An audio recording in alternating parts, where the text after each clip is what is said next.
Good evening. Welcome to the American Family Association Presents. Tonight our topic is, can New York solve its fiscal problems without hurting its residents? New York has the highest state and local tax burden of any state in our nation. New York's public employee unions are most powerful and the best paid in the nation. Most downstate suburban teachers and police officers earn between $100,000 and $150,000 annually. In addition, receive benefits amounting to $40,000 to $60,000 a year. These employees are fine people, but can taxpayers continue to pay such high taxes to cover these costs and remain in the state of New York? Could New York possibly face bankruptcy? Can our kids and grandkids afford to stay in New York? These are some of the questions we'll be discussing tonight with our guests, George Marlin and Frank Russo. George Marlin was a candidate for mayor of New York City and is president of the financial company and serves on the Nassau Interim Financial Authority Board of Directors, which has overseen several financial crises facing Nassau County. Frank Russo is a former division manager with AT&T and Verizon, and he serves on the executive committee of Long Island for Educational Reform and Nassau's Conservative Party. Frank is married 47 years with 7 children and 31 grandchildren. Welcome, gentlemen. And my co-host tonight is Patty Knapp. Thanks, Mike. Welcome, gentlemen.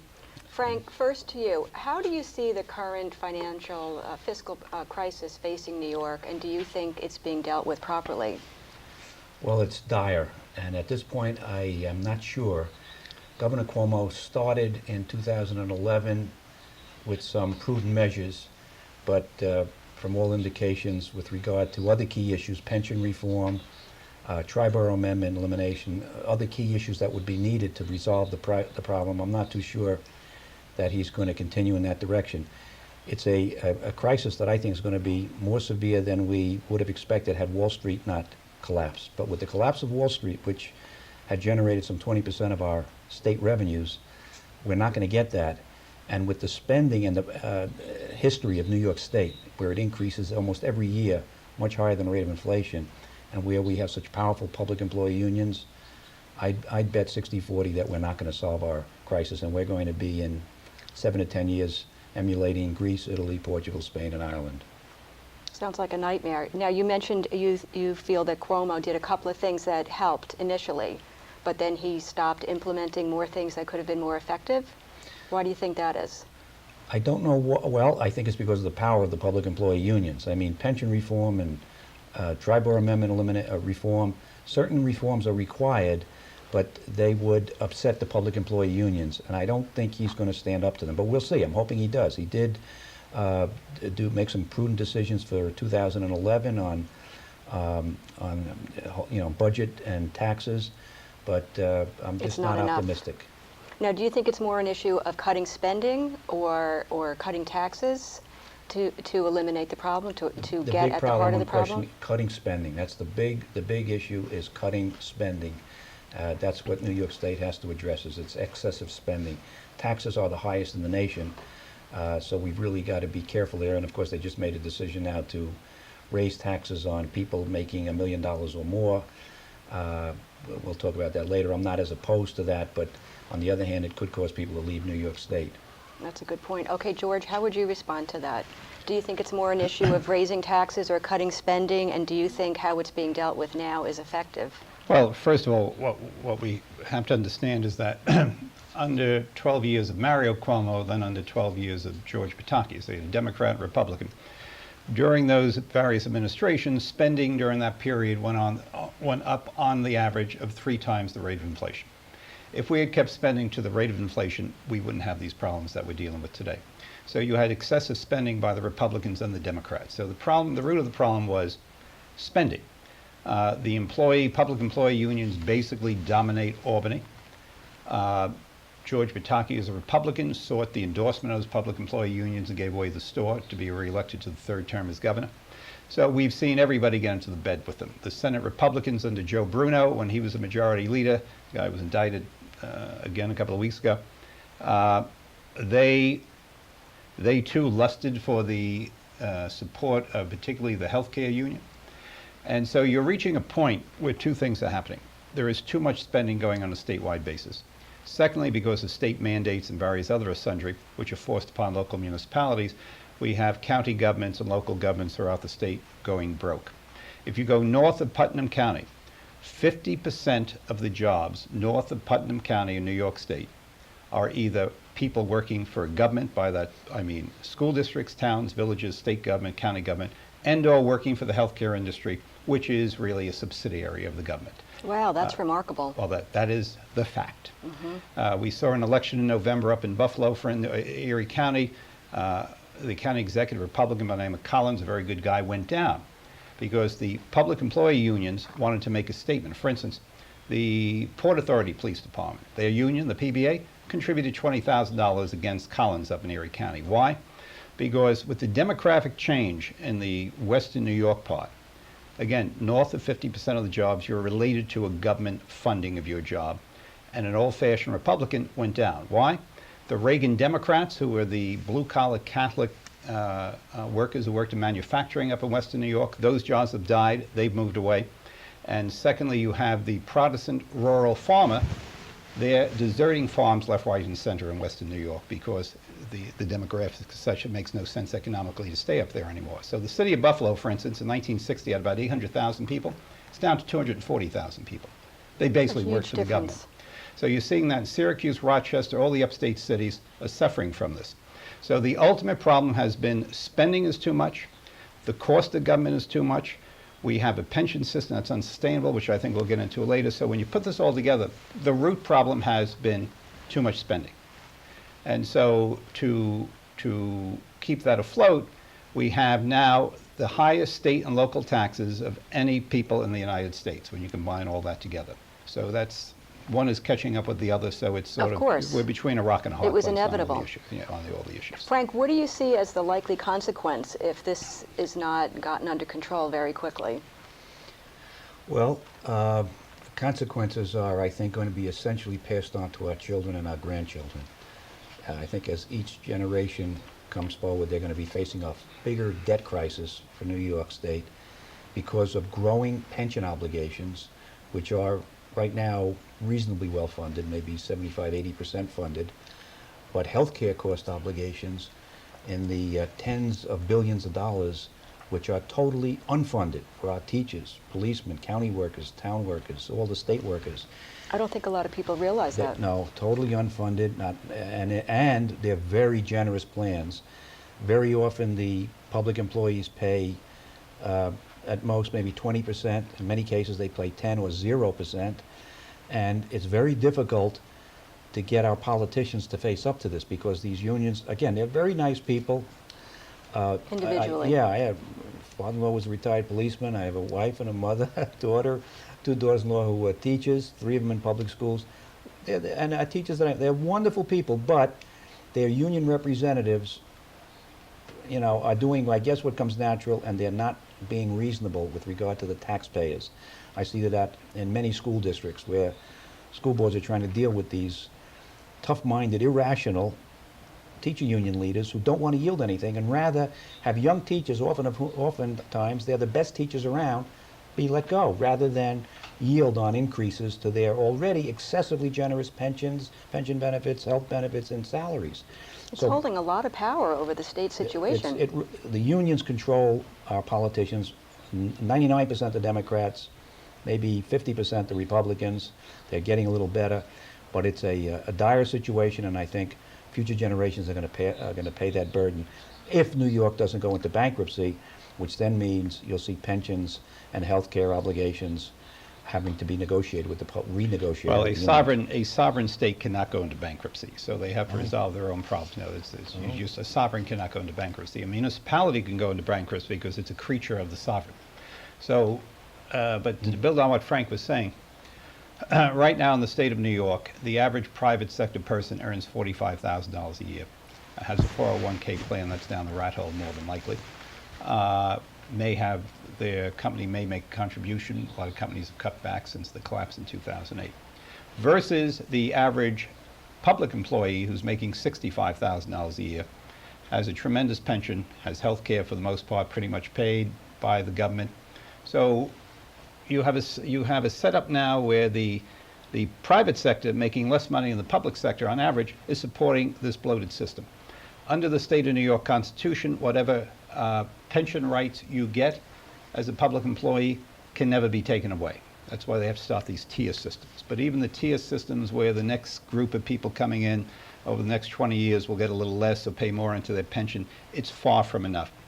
The average municipality through 2008, I think, was paying about 8% of their budget. School district, Mineola, town of North Hempstead, was paying about 8% of their budget towards pension contributions. That number by 2012 will be up to 20%. The City of New York's pension, the City of New York's budget, for instance, 6 years ago, about $2 billion a year was being pension contributions. That's now up to about $12 billion a year and continuing to grow. So the day of reckoning is coming. It can't continue like that, The that's for pension sure. systems, which are the New York State Common System, which is well-funded, cannot get the yields they need to get in order to keep the contributions down. What is the rough estimate of a benchmark that they target? Well, their target right now is 8.5%. Okay, and then right now in the current economic paradigm, the new paradigm suggests really a realistic return is probably closer to between 2 and 3%? Well, on a fixed income side, yes. So if you play the equity game, you're saying 5% maybe. But what's forcing them to do several things. They get into riskier, more alternative investments, hedge funds that could blow up your face, and a lot of them did. There was a trade union up in Syracuse in 2008. Their entire pension system went to zero because they shot crap with a hedge fund that blew up. So it's forcing things to take risks. In the City of New York, which most of the pensions throughout the state of New York are in the common fund. The City of New York, the police and firemen are kept separate down here. They come under the auspices of the control of the City of New York. The police and fire pension down here is in pretty bad shape, so the city's contributions are going up dramatically. If you look at Long Island or any other county in upstate New York, their contributions to the common fund are growing dramatically. So you have that pressure on the county, the unfunded state mandates on the county and local governments, which is causing taxes to go up dramatically every year, and we're going to get, I guess, into this cap, the governor's cap, which was passed this year. But as a result, expenditures are going up, and then you have lucrative public employee contracts. Expenditures are going up quicker than the revenues can ever be. And you can only push revenues so high where you're pushing people out of the county. Long Island has the highest property taxes in the nation. And you cannot push that envelope much further because people just, a senior, their entire Social Security check is going towards property taxes and insurance. It's a scary thing. So if you look at the demographic of New York, young people go away to school. They're not coming back. They can't afford to live in the suburban counties around New York City. Old people are leaving because their Social Security and pensions, their 401ks are down. They can't afford. They have to go to where property tax is much cheaper. So you sort of have a people in the middle, 45 to 58, who's sort of stuck. And they're stuck with the tax burden.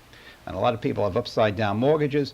They have no place to go, and it's just a spiraling problem that's continuing. So it's a very scary scene. The state of New York's in bad shape. A lot has happened in the past year that has helped that a little. It's the local municipalities that are in deep trouble. There are 12 counties in upstate New York on the verge of going bust.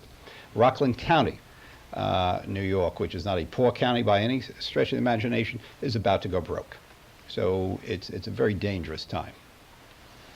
I'm going to turn the question back to you, George. How much of the problem is education in New York from both the quality and cost perspective? Well, when you look at your property tax, about 80% of it is school, I guess, and about 20% the local government. So what we have seen, I live in the New Hyde Park School District in Long Island. My tax has gone up on the average 10% a year over the last 5 years. Because there is a mixed bag here. People complain about their school taxes going up, but they vote for school budgets every year. And then they complain about the quality of education, which is better in some places than other places. But it's a mixed bag, and nobody wants to take responsibility for the mess we're in. At the end of the day, we have teachers' unions that have contracts and pensions that are an outrage. When you see superintendents of schools walking out with a $250,000 pension, of which there is no state income tax on that. If you live in the city of New York, there's no city income tax and obviously no Social Security contributions. It's an outrage. It's an absolute outrage. And again, this is all protected by the Constitution. Because I had raised the question, well, why don't we start a state income tax on, or at least pay state taxes? Nope, can't do that. They're protected under the state Constitution. So the cost of schools in the state, and we could argue what kind of impact they're having, is out of control. And we use the same old examples of the parochial schools that spend 1/4 of what the public schools are spending in turning out kids and educating kids. The argument that money alone is the answer is not the answer That's such a for the good quality point. of education. So when does this end? And that's the question. This cap is going to be interesting to see how it works in New York State, which I guess we'll get into shortly. But the cost of education is an outrage in the state of New York, and it cannot sustain itself much longer because you just can't tap people much more than what they're being tapped for at the moment. I mean, Frank, you know, George is raising a number of issues here, but from your perspective, how do you perceive education in New York and how it's related to many of the property tax problems and issues that are facing residents in New York State? Well, education generally accounts in Long Island, it accounts for over 60%. And just by the way, I just want to add, as we're talking about this now, right now, the Catholic school system is prepared to close 6 Catholic schools here in Nassau County alone, and it wouldn't surprise me to say that that's probably going to become an issue across the state. And as we have said before ad nauseum about how you don't have to be a Catholic or putting a child in Catholic school or private school to be a beneficiary of the Catholic school system, which I believe in probably supports probably about 400,000 students throughout the state of New York at a third of the cost that the state does for the public schools. So if this Catholic school system or private school system collapses, the taxpayers are looking at an even bigger cost burden. They're closing in New York City and upstate as well. But education is, it's one of the 2 biggest cost components in the state budget, education and healthcare. And it's the one that's most readily and simply addressed if they chose to. I mean, New York State is the highest spending in the nation, 19 to 20,000 per pupil. Average in the nation is about 10 to 11,000. But there's costs in the city that actually exceed that, right? I mean, in No, some city is actually lower than that. Okay. Yeah, city is, I think lower than that. Long Island's 24,000. That's City's all about right. average, about Okay. 20,000. But the problem is that there are a lot of laws. Part of the problem of the school boards and a good part of the problems are Albany's. Pensions, as George mentioned, pensions determined by Albany, enormous cost for not only teachers but all government employees.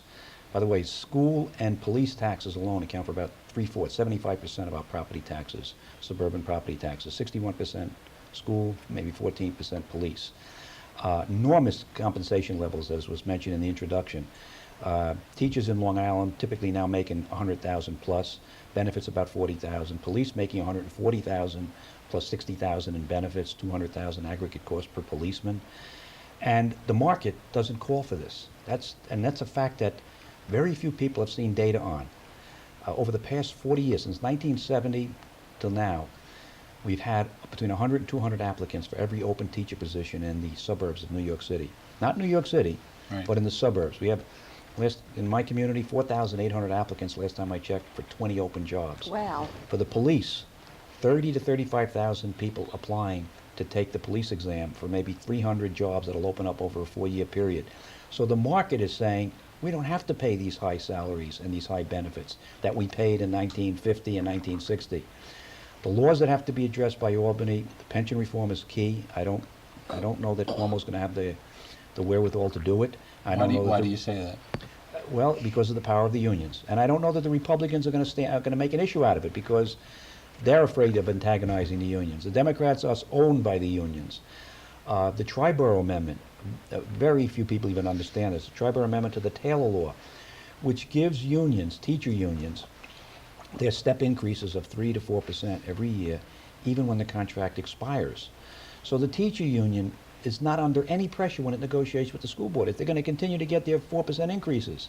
The school board, on the other hand, is facing enormous power and pressure from the parents who want them to settle this thing so the teachers are happy and they're not disgruntled in the classroom. So all the pressure is on the school boards, none is on the teacher unions, and that's because of the Triborough Amendment. Cuomo talked about it at first. I think now he's backing off, and I think the Democrats are totally backing off from it, and I'm fearful that the Republicans are going to back off from it. We're going to get into it in a couple of minutes about the Okay. property tax cap, but if the property tax cap, as George is correct in pointing out, it's going to be 2%. facing all of these costs that we're identifying here, and there's a myriad of them, the pension contributions that will have to be made up in the tax benefits, and then you're talking about some of the items here in terms of health care costs, coverage for these people, the retirement packages, et cetera. It's easy to see that that 2% tax cap is. Well, again, there are a lot of, Wick's law is one law that I think they may address. The Wick's law is a construction law that prohibits them from getting a general contractor to do construction projects above $200,000. And instead, they got to deal with 4 separate unions, and it makes for inefficient operation, raises the cost. That, the school boards, I think, are going to get the legislators to act on Wick's law, even though the construction unions oppose it. And it may be wrong, but that's one I think they'll attack. However, that's not as significant as Triborough on pension reform. LIFO, last in, first out, hurts the quality of education, hurts children by forcing public schools to lay off young teachers who are very good instead of older teachers getting paid much more who are not well performing. They can't do it. They have to do it on a basis of seniority, and this is not fair for the teachers, and it's not fair to the taxpayers, and it's especially not fair to the students. So there's a lot of laws that have to be addressed quality and cost-wise on education. There's one other factor to put into here, which sort of explained a lot coming out of Albany. During the Spitzer-Patterson years and the Pataki years before that, what Governor Cuomo discovered, and this is one area I agree with him, he was right. When we talked about a $10 billion deficit that he inherited for the fiscal year that began April 1st of 2011, that huge number included statutory increases in education and Medicaid. In other words, laws were passed that guaranteed, in, say, the 2011-2012 fiscal year, an automatic increase of state spending on education and Medicaid of 14% each. 14%. That's like 4 or 5 times the rate of inflation. So you had school aid going up from the state at the point of 14%. Then you had the average school district increasing expenditures on top of that, another 6, because your property taxes went up. So so you had this constant bundle of money coming from Albany, plus you were still overspending on that.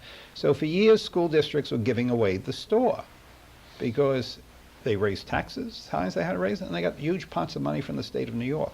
And again, we could argue then what are the merits of the educational system? Does dollars prove it can, I think we're agreed that spending more money is not necessarily the answer to the better education, but that's been going on for years. So that was part of the scam coming out of Albany. So Cuomo's budget that started April 1st cut that down to basically flat from the previous year. He's made a promise for next year it'll be 4% on both counts. It's election year. We can talk about it, disagree, agree with that. But there was all the statutory stuff that was revealed. And so there was a change to close that hole significantly, which was a positive thing. But this is sort of the secret deals the healthcare unions make and the teachers unions make, and we've been picking up this tab for years. And so money was just being spent because let's spend lots of money. And if you give a school district a pot of money, they're going to spend the money. Whether or not it's effective or not effective, it should be spent. And getting back to your point on the Catholic schools, as we know, they spend about a quarter of what the public schools are spending. What is killing the parochial school system is that they cannot come up with the money and they cannot compete against charter schools. It's charter schools that are really, and I have no objections to charter schools, I think, as long as they're working for the most part. But a parent now has to choose, particularly in tough economic times, I'm going to spend $5,000 to send my kid to a Catholic grammar school, or if I get him into a charter school, it doesn't cost me anything, and that's a pretty good education there. And there are more and more of them popping up. More and more of them popping up. So I'm not in theory or practice opposed to charter schools, but within the inner cities, what's happening is in the Archdiocese of Philadelphia and even the Archdiocese of Brooklyn, they're turning around closing a Catholic grammar school and renting it out to a charter school, which doesn't help the other Catholic grammar schools in the area. So we're seeing a significant decline and the death. What's interesting on Long Island, for instance, despite the fact that parents are paying used property tax bills, they may take a pass on the local grammar school, but they send their kids to Catholic high school. Because the theory, the belief is those are 4 very important years. I'd rather have them see them in a private school / Catholic atmosphere, which is a good thing. So they still are alive because parents are willing to make those payments, that investment. The grammar school they take a pass on because $5,000 is a lot of money, particularly when you're paying school taxes and in these tough economic times. So the Catholic educational system in Boston, Philadelphia, Chicago, New York is on the brink of extinction because of all these factors that are coming into play, and you just can't fund it anymore. It reaches a point where people can't afford it. A point on this. Charter schools, I like charter schools also, but they are double and triple the cost of the private religious schools. So it doesn't help the taxpayers as much as when a kid goes to a much lower cost private religious school. Frank, let me just jump in. How are the charter schools being paid for? By taxes. Tax dollars. That comes out of taxes Tax as well. money. Oh, yeah, it's 100% Okay, paid. I think a lot State of- money is being directed to these, and they're independent from the public school system, so I think they can do a better educational quality at a slightly lower cost, but not significantly lower. So It's I'm only still slightly concerned lower, about all right. getting the cost much And lower. pardon me, also, if they fail, an They individual close it. school fails, you could close it very quickly. That's another advantage. So that's another advantage. But back 20 years ago, I've mentioned this often, 20 years ago, Ron Lauder of Estee Lauder was asked by the New York State Senate to form a commission to look at how we could save taxpayers money in the times of dire fiscal times, as the early 1990s were. He formed the commission. They looked at privatization of roads and airports and rail lines and so forth. And then they they came up with their results for the New York State Senate, 1991, full-page ad, November 24th, 1991. You just New happen York to Times. remember Just it. happen to know the date. I committed it. I've got the ad. Beautiful, full-page ad, New York Times. And you look at all the recommendations, one recommendation stands out in terms of the amount of money saved. $4 billion a year. Back in 1991, if we go to a full parental choice in education system, scholarships to give parents, poor parents, middle-income parents, That would money be to go to a private an school. overwhelming benefit. And understand the difference between ritzy private schools and religious private. There's a big difference. Ritzy private schools cost $30,000, $20,000 a year. The private religious schools, which are 90% of the private schools, they cost more like, as George said, about a third the cost of the public schools. So, what they can, the $4 billion then, today would be $12 billion a year in annual savings based on Ron Lauder's commission. Now, what's happened? There are some bills that have been proposed for 15 years that are a baby step in this direction. We give 60% tax credits for donations to public schools or to a private school scholarship fund, not for your kids, but for kids in general going to 2 or more schools. We had 20 Republicans in the Senate, 20 Democrats in the Assembly co-sponsoring it. For 15 years, Sheldon Silver and Joe Bruno would not allow it to come to a vote. Just this past June 21st, 2011, June 21st, 2011, Dean Skelos, the Republican leader, allowed it to come to a vote. First time ever. It passed 55-7. Surprisingly, the 7 who voted against it were liberal Democrats from New York City, basically, including minority senators, who are concerned, presumably, about their minority students in their community. They didn't understand the bill, or so I don't understand why they voted against it.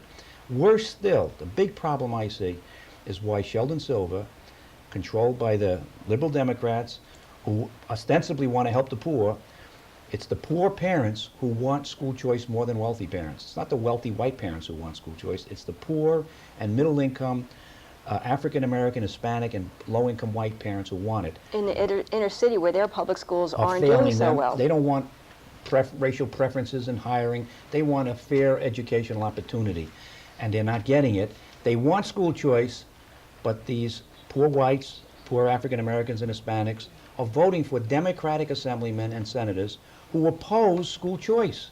And why? And the Republicans, I hate to say it, seem like they're stupid in not making this point open and informing the minorities that you're voting for people who are hurting your opportunity for a good education for your kids. Well, if you're just joining us, tonight's show is Can New York Solve Its Fiscal Problems Without Hurting Its Residents? Our guests are George Marlin, who's the former CEO of Port Authority of New York and New Jersey and currently sits on the Nassau Interim Finance Authority Board here in Nassau County, and Frank Russo, a well-known Nassau conservative, chairman of the Nassau Conservative Party. And Not chairman. Not chairman? Okay, I stand corrected. And on the Long Island for Educational Reform. He lusts for the job, though. Executive Committee. But we will continue this discussion. So I think we've pretty much defined what are the major issues facing the state. I mean, where does the property tax cap fit in, and how do we address all these issues realistically, knowing that the property tax cap, it probably cannot be effective given the laundry list of challenges, economically speaking, facing the state? The property tax cut, or rather, property Property tax tax cap.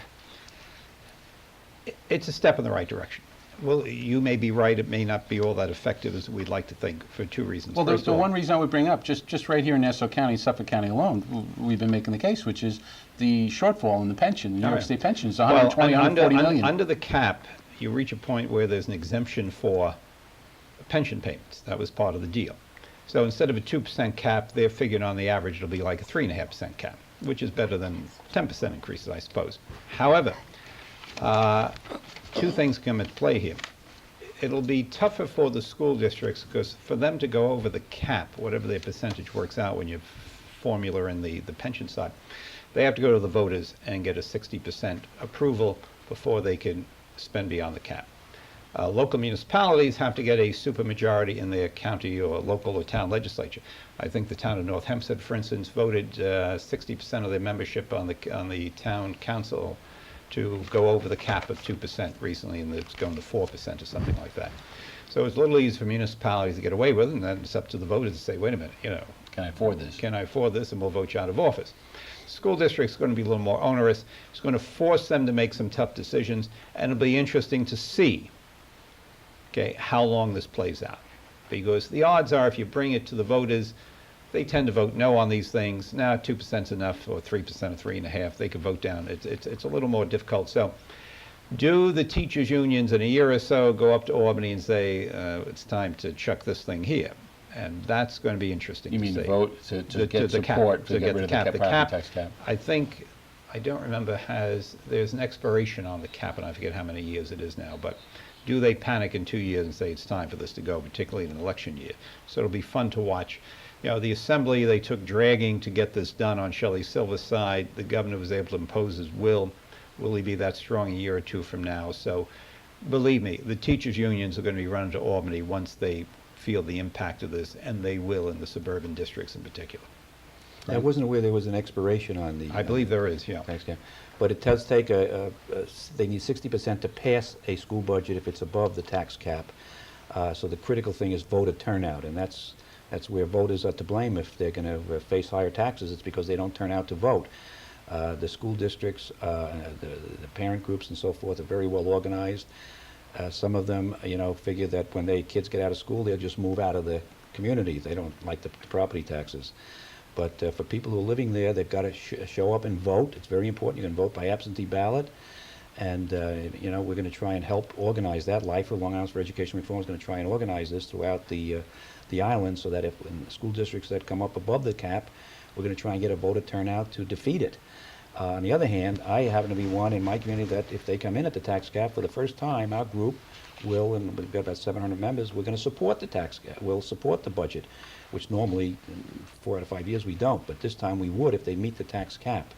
That's going to be the critical thing to see. And one other change I'd love to see Albany consider, they probably won't because of the unions, is to change the vote for school board for sure, and if possible the budget, it would be a little harder for the budget, to November. Make it coincident with the general election in November. Oh, that would help a lot. Increase vote, it would I don't think quadruple voter turnout. Albany does that. The local elections No, it's are funded. Albany. It's Albany. Are you sure? Oh, The yeah. dates? Albany just about, 4 years ago, changed the voting date for the school elections to a common date. It was never a common date until 4 years ago or so. That's done by the legislature. They determine the voting dates for school budgets. Before that, school districts were picking different dates. But now it's the third Uniform. Tuesday in May for a school budget vote in all 62 counties in New York State. So that therefore is an unfunded mandate on the county because they're being told you have to have it on the state and the county, and it comes out of the county board of elections budget. So it's another one of those unfunded mandates. But I'd like to see the date changed to get You increased pointed voter out in the turnout. past that they're allowed to have a revote, at least They on can the... have a second vote in June, then they have a second vote in June, and that's also still allowed under the current law. They can get a second vote. I find that mind-boggling. Is there any other situation where a None revote that is I'm aware permitted? of. Not that I'm aware of. All right, well, let's move along to healthcare. We know that healthcare costs are huge. It's in the news constantly, but how big of a problem is it for New York State right It's now? equivalent to the education issue. It's much more complicated, in my judgment, to solve. Education issue, if you There's some provided choice in obvious things. education and you gave a scholarship equal to, say, 1/3 the cost of a public school education, students win, parents win, taxpayers win enormously, that's a no-brainer. Healthcare, much more complicated. I favor tort reform so that doctors don't have to worry about making recommendations for numbers of tests and procedures that prudence doesn't require, but they do it simply to avoid lawsuits where they may have to pay millions of dollars and be, susceptible to a lot of pressure and whatnot. So some kind of tort reform, we put limits on how much doctors can be sued as long as they've acted with reasonable prudence, and we have to be careful how we define reasonable prudence. That would be one step. Another big step that I personally favor is, since nursing homes are, I think, one of the biggest, if not the biggest component of our Medicaid bill, and it's about $65 billion, our healthcare costs in the state of New York. Nursing homes, and it's mostly paying for people because their resources have run out, and nursing homes are costing us $120,000, $130,000 a year per resident. I'd like, and I don't think they get necessarily fantastic care. Well, 90% of the healthcare workers are wonderful, 10% are not, and when that 10% person is monitoring your parent or aunt or uncle or whatever, I've seen in the past, the care could be terrible. And you have no idea because they didn't know you were going to stop in and visit your relative. So again, most of the time they're doing a good job, but upon occasion, no. And it's costing us $120,000 a year. So I'd like to see a plan, if at least investigated. I can't say for sure, but where you take a person who qualifies for Medicaid. First test, do they qualify based on income and assets for Medicaid? If they do, you offer their family, their immediate family or closest relative, an opportunity to take care of this person at maybe $3,000 or $4,000 a month. But you have to pay this relative, and I think that relative will typically take better care so long as it's not complicated medical procedures that are required, in which case then you call in a nurse's aide or a doctor to do whatever has to be That's done. an interesting idea. But since it's a huge part, it's in the billions that we're spending on these nursing homes for people with dementia Senior and so care. forth, and senior citizen care. Well, the other issue to keep in mind, just going to Medicaid in the state of New York, which is now costing $60 billion plus, we spend more on Medicaid in the state of New York than California, Texas, and Florida combined. California is not exactly the bastion of conservatism.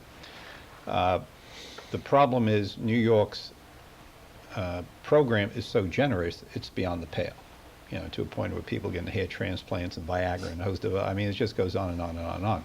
So if you were to take the Medicaid program and match it to what California does, we'd save a great fortune in the state of New York. I'm That's not amazing, sure, but comparing it to it's going to be a lot. California. Okay. If you sort of put it in between what Florida and California does, again, California, a very, very liberal state, is spending significantly less than They're the state of New never York. the role model for saving money, that's is for sure. correct. But That is during correct. this difficult economic time that we live in, possibly a new paradigm, meaning it could be here for several years, of high unemployment, low wage growth, essentially a recalibrating of our economy, what would prevent the legislature and the governor from enacting such reform? Because the healthcare workers union is basically funded by Medicaid. We have throughout the state of New York a series of hospitals that are basically empty. If you remember the Berger Commission of a few years ago now, Berger was a very liberal guy, goes back to the Mario Cuomo days. Berger had a commission and pointed out all the hospitals that had to be closed around the state of New York because they're fundamentally empty. We have, a demographic change in New York that's incredible. We have a hospital system in the city of Buffalo that supports a population of the 1970s, and since then the population has dropped by about 50%. So again, they have a stranglehold on Albany and Medicaid. Listen, the hospitals and the healthcare union are basically an adjunct. They're a subsidiary of the state government. And so they use their clout and nothing changes. They had to swallow a cut and increase this past year in the state of New York. Not a cut in real dollars, a cut in the proposed increase dramatically, which they did for a year. It's going to go up again 4% next year. So the long and the short is there is no political will because the healthcare unions turn out to vote, and they are dominating more and more of districts in the state of New York where the economic demographic. Listen, 1.2 million people have moved out of the state of New York in the past 10 years. These are blue-collar workers have moved away because there's no manufacturing jobs, middle-class white-collar workers.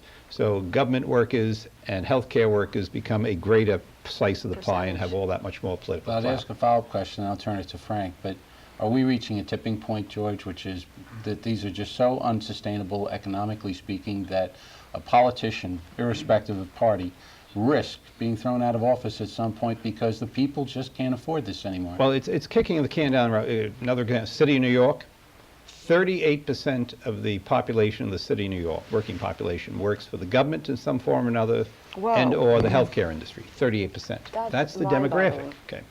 So you're right, they're kicking the can down the road, and the day of reckoning is rapidly arising. On healthcare contributions for retired state and local employees, the unfunded liability number is, you remember the number, it's a huge number. It's in excess of $100 billion. Yeah, it's excess of $100 billion. Which, and just to put that for our viewers, the state budget is about $133 billion. So you're talking Not one year. $1 of that has been accrued.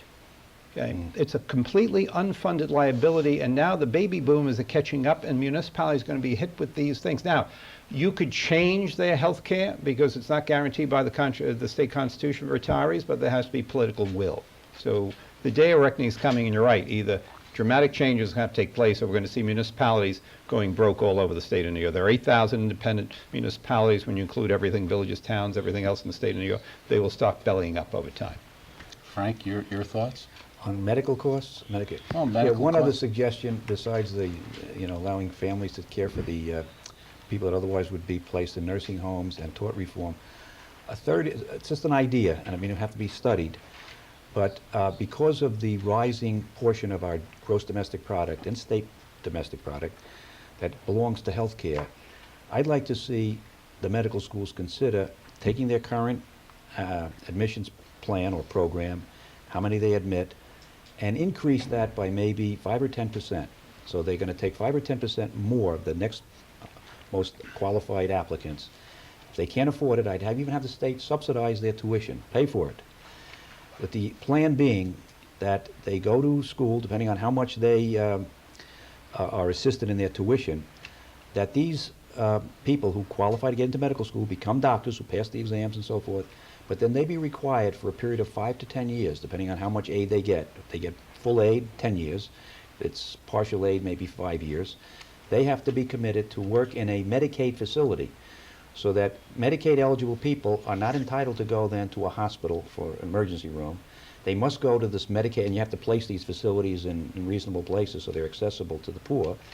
But I think this could lower the cost significantly, because what happens today is people who are on Medicaid will go to an ER room if they have something that's ordinary because they don't have to worry about paying for anything.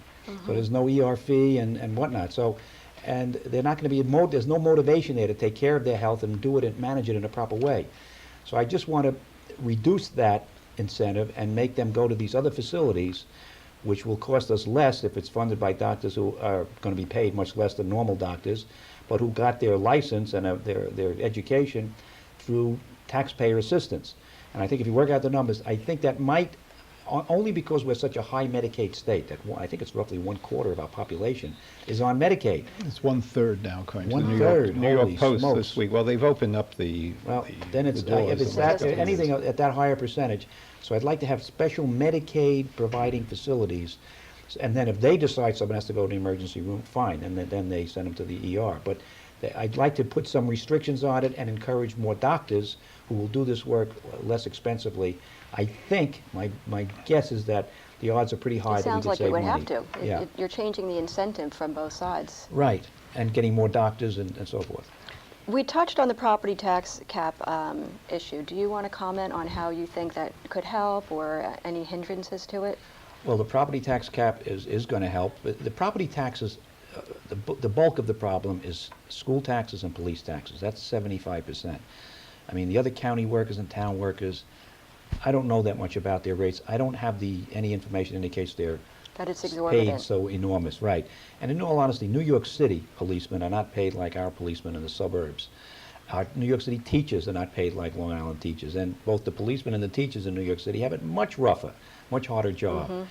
Our policemen, with 14% of our tax bill, roughly, they're paid, typically they're earning, according to Newsday, $140,000 with overtime, $140,000 a year. We're talking Nassau and Suffolk Nassau, counties now. Suffolk, and I think Westchester counties, that's their typical police compensation. and plus another 60, 70,000 in benefits, pension and health care and benefits. Plus, what people don't know, if they give up their vacation days or unused, If they Sick days? accumulate unused vacation on time average, over their I've seen career. some data for one particular police district where the typical policeman, the average policeman, who's earning, by the way, 125,000 plus these benefits, is able to store up 15,000 to 20,000 so that when he or she retires at age 48 or so, 50, they're going to get 40. $250,000. 40. Or, well, after 20 20 years. years. Cops, it's 20 years. Say they start, you know, when they start, but they can retire in their 40s and get $250,000 to $300,000 bonus in addition to a $90,000 pension. Unbelievable. So now, if we, again, wonderful people. My father-in-law is a retired policeman in the city. I know a lot of young men that are policemen who are friends of my kids and so forth. Wonderful people, men and women. I know that, but the point is, the taxpayers can't afford this afford it. anymore. It's gonna. We're facing a bankruptcy type situation in these different counties and towns and villages. We've got to do something. And I think It's so entrenched, though. The more we talk I think about they're it, reasonable people, and it's the union leaders are the problems, and they're in a bind because Well, they're not the problems because they're obviously doing a great job for their constituency. Right. But the thing is it's coming at the expense of the taxpaying citizen who, by all standards right now, 1 in 5 people are out of work. There's the underemployed, which is probably 1 in 4 people. big problem with And- police is binding arbitration, which is Albany mandated. And what happens is, I've heard this over and over again from various department police negotiating agents. Each side picks an arbitrator, and then those 2 arbitrators pick a 3rd arbitrator. But the police union people totally outfox the negotiators on the taxpayer side. And they'll only pick an arbitrator who will side with the police. So if they ever pick an arbitrator who doesn't side with the police, that arbitrator will never, ever be chosen again, and he's out of work. So the police win, so we've got to eliminate binding arbitrations. Got to be stopped. When you look at the expense of police departments in particular, it really comes down to the work rules. In Nassau County, for instance, it is nighttime 20 hours a day. Of course, you get night differential pay 20 hours a day.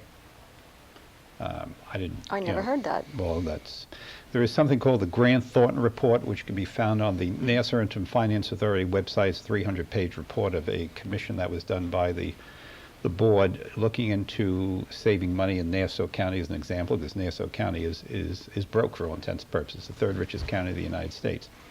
For instance, under the police contract, on weekends, the manning, on weekends, there are more patrol cars driving around Nassau County than there are in the 5 boroughs of the city of New York during that same period, because high crime periods under that contract are 24 hours a day. So, for instance, in the city of New York, there are more patrol cars out on Friday night, which is a higher crime night, than early Sunday morning when people are going to church. So there are more cars than less cars. In Nassau County, it's the same. Number of cars Friday night, Sunday morning. So it's all in the work rules and in the contracts how this all works.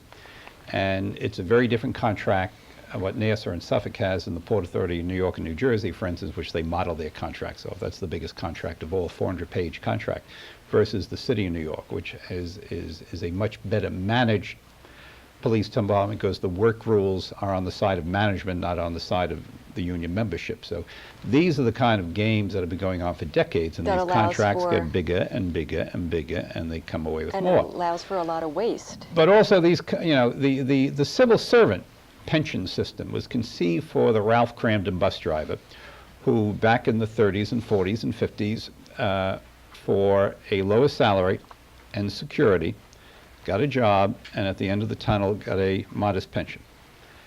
Cops and firemen, cops got it first, 20 years and out. So you become a cop at 18 years old, you retire at 38, but you only live to about 58 or 60 at the time.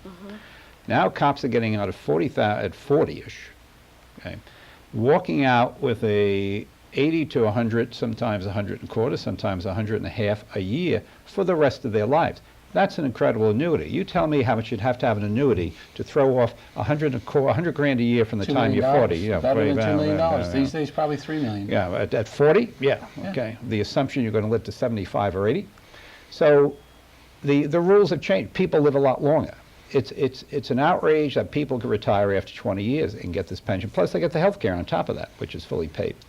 So the assumptions are ancient assumptions that no longer apply, but they still get away with that, plus everything that's been built into the systems over the years. The problem is, it is becoming unsustainable. The tax base is narrowing and cannot afford what is now costing with the baby boomers coming into play, and we're seeing all these retirements. So it's the same thing that happened to GM and Ford and all these American companies. Airlines is the most recent victim because all this is caught up. You know, when GM blew up a couple of years ago, what was it, like $4,000? The first $4,000 in the cost of the car just went to pay benefits of people who retired. Yeah.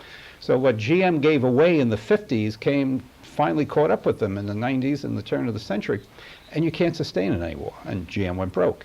Municipalities are going to be going broke. We're seeing municipalities throughout the United States claiming bankruptcy now. We're seeing a growing bankruptcy going on. You're going to be seeing this all over the state of New York if something doesn't change dramatically in the next couple of years. So you would be one of those people. I believe there's a noted analyst on Wall Street, Meredith Whitney, who I believe brought this out about a year ago, 18 months ago, to a great deal of criticism, but her prediction was that she saw a number of municipalities across the United States going bankrupt. Yeah, it's starting already. And now the Obama administration was quick to put the America Builder bonds into place to stem the tide temporarily, but I believe even that now has faded. Well, the Buy American bonds, see, I happen to think that there's a greater issue here. The people have now come to power in Washington who in the 60s called for regional government and other things, frowned upon state and local government having tax exemption on their bonds. The Buy America bond, which municipalities bought into right away with the federal government, it's a taxable bond. The government subsidizes 35% of the interest cost. It's the foot in the door to destroy tax exemption. And that goes back to the 60s when the radical political scientists wanted to have regionalism and do away with local governments because they rather have bigger government. They rather us be like France, where in France the county government is basically an administrative arm of the federal government. When they eventually destroy tax exemption of bonds, that's coming, that will be the death knell of municipalities, and you're going to see a consolidation of power in government, and it's going to get worse.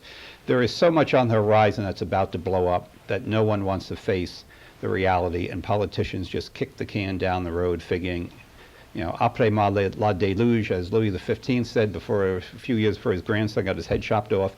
So it's political cowardice, deception that has been going on for years, and nothing's changing, and it's just catching up. And municipalities will start going bankrupt. They already are. We've had two major ones in the past It's not month. a very rosy picture all around, is it? No. And along with that is all the pressure on the politicians from the unions. That is correct. It's such an entrenched situation. We're moving in the direction of Greece, Italy, Spain, Portugal, and Ireland. I think chances are better than 50-50 there's going to be a collapse in Europe because just watching the union people there demonstrate and object, their productivity has declined to such a point those countries do not have a sustainable management of their country. And I see New York, probably California and Illinois, moving in the same direction as those, they call them the pigs, Portugal, Ireland, Italy, Greece and Spain. And we're moving in that direction. It'll take us maybe 5 to 10 years, but I see that, not 5 years, probably 8 to 10 years. That's what's going to happen to New York unless we wake up. And I don't know that the voters are doing that. Well, aren't we already seeing it? I mean, George, in Detroit, where the city's basically been hollowed out by the lack of vibrant business no longer residing in that area, and the city is essentially but a shell of what it was. It's a municipal district. Listen, there is a demographic change that's going on in the United States. It makes no sense to open a business in Buffalo. You got the taxes, the regulations. It's Buffalo. You get 20 feet of snow a year. It's cold. Well, why should I do this in a perfect world if I could be in Greenville, South Carolina, where there are less taxes, less regulation, and the weather is nicer? So we're seeing a demographic change where the great cities of the Northeast are dying. Detroit is over. It's just over. Cities like Philadelphia are dying slowly, bit by bit, and they don't matter anymore. And Syracuse, Rochester, Buffalo, in the great scheme of the economic part of this nation since the death of the Erie Canal, they don't matter anymore. So we're seeing a decline, and there's a lot of talk and rhetoric about what can we do about them. I don't see a great deal of hope over the coming years. But on top of that, because of this decline, their tax bases are declining, and their mandates will continue to go up. So their costs go up. The mayor of Buffalo called for the dissolution of the city of Buffalo about 7 or 8 years ago. Erie County executive will tell you that his entire property tax dollars that come in go to fund state mandates. And that's before snow removal, anything else. So It's insane. tax base goes down, costs are going up. It's hopeless. It's no fun being a county executive throughout the state of New York because you don't have a great deal of control over your government. So you're right. It is not a rosy picture. It is getting worse. And all these other notes that are due, pensions, health care for retired employees is coming due. And More you add it all threats. together. We saw, I was down in Georgia, a major municipality county declared bankrupt a couple of weeks ago.